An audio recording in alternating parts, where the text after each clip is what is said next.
when RFDC reached out to say, hey, we want to help you think through scenario planning, to be honest, folks on my team were like, we've already had it so bad here in Missouri.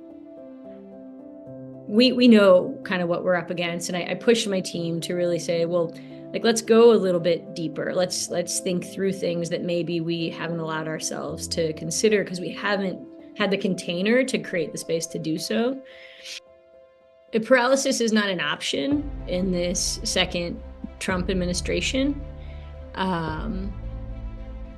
It's time that we turn our rage, our anger, our fear into action.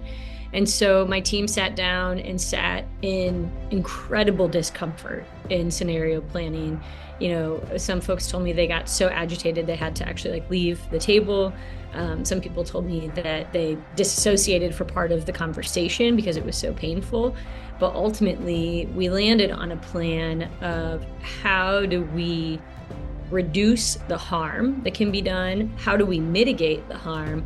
And how do we take care of one another in our community if and when we get to a point that we've lost so much more than we had kind of allowed ourselves to imagine before.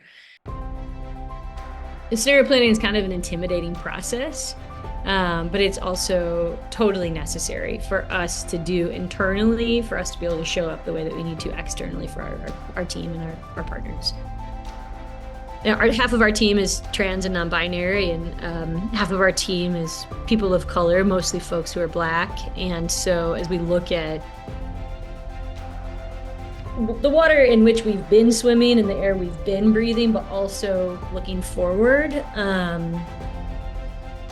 the attacks are going to keep coming, and it's really important that we're able to provide, opportunities for self-care to our team, but also that we're just really clear on our values, that we're really clear on what it is that we can do and can't do, so that we're not spinning our wheels, but we are doing everything that we can to reduce harm and to mitigate harm.